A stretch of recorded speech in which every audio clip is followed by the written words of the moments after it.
लेकिन जाति को बनाने वाले ब्राह्मण पर हमने कभी अंगुली नहीं उठाई।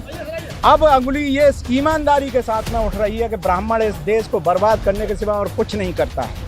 इस देश को देश न बनने देने में ब्राह्मण के सिवा और किसी का हाथ नहीं है। इस देश में एकता नहीं है तो इसका कारण ब्राह्मण है। अंग्रेजों ने कहा था कि ब्राह्मण न्यायाधीश कभी ब्राह्मण न्याय दे ही नहीं सकता, इसलिए अब हम भी कह रहे हैं कि ब्राह्मण इस देश को न्याय दे ही नहीं सकता। इस देश को अगर एकजुट होना है तो ब्राह्मण को अपने आप को समाप्त करना होगा। अब इसमें किसी को अगर बुरा लगता है, किसी को अगर अपमान महसूस करता है तो वो सामने आए और हमारे सवालों का जवाब दे इस बात के लिए कि उसे किसने अधिकार दिया है कि हमें नीच कहकर आपस में बांटने का अधिकार किसने दिया।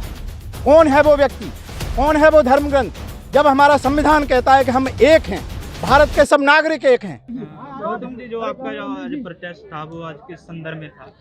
ये जो हाथरस में हमारी बेटी के साथ में जिस तरह का सामूहिक तौर पर बलात्कार किया गया और उस घटना के बाद सरकार और समाज के वो मनवादी लोग जिस तरह से इसका गलत तरीके से इंटरप्रिटेशन कर रहे हैं और उसके साक्ष्यों को जिस तरह से मिटाया गया है और सुप्रीम कोर्ट का, हाई कोर्ट का और जुडिशरी का चुप होना, सरकार का इस पर टालमटोल करना, आपस में जातियों में बंटवारा करना, इन सब बुराइयों को एकजुट करके इसके विरोध में हम लोग इस आंदोलन में निकल रहे हैं।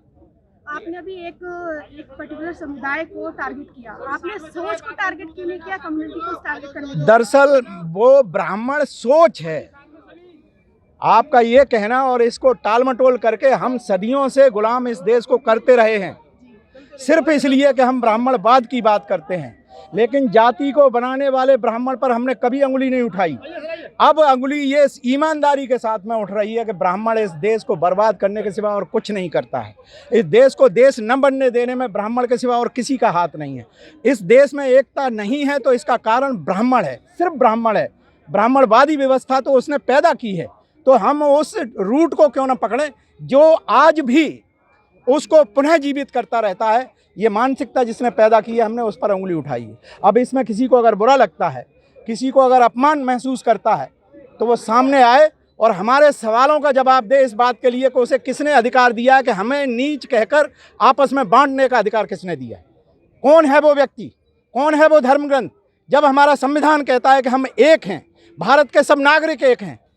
फिर कहाँ से ये ब्राह्मण आता है और कभी ओबीसी को भड़काता है कि तुम्हारे आरक्षण का। हम जिस दिन से आज़ादी हुई है और होश संभाला है, हमने सिर्फ एक ही चीज़ देखी है कि ब्राह्मण इस देश में आग लगा करके सिर्फ तापने का काम करता है।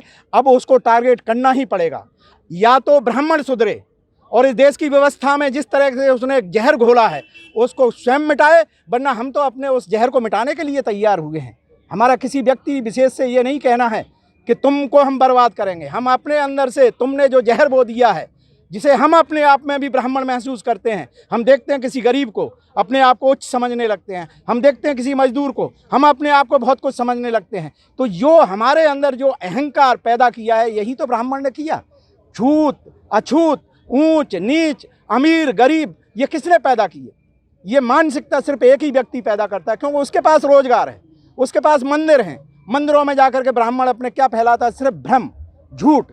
हमें नहीं पढ़ने देता। क्यों नहीं पढ़ने देता है? हमारे बच्चों को पढ़ने की अपेक्षा मंदिरों के आरक्षण के नाम पर या अंधविश्वास के नाम पर, पाखंड के नाम पर हमें बांटता ही तो है। उसको रोकने के लिए अब हमें ज़रूरी है कि सिर्फ हमें एक ही को टारगेट करना चाहिए। अगर वो न्यायाधीश होगा, अंग्रेजों ने कहा था कि ब्राह्मण न्यायाधीश कभी ब्राह्मण न्याय दे ही नहीं सकता, इसलिए अब हम भी कह रहे हैं कि ब्राह्मण इस देश को न्याय दे ही नहीं सकता। इस देश को अगर एकजुट होना है तो ब्राह्मण को अपने आप को समाप्त करना होगा। धन्यवाद।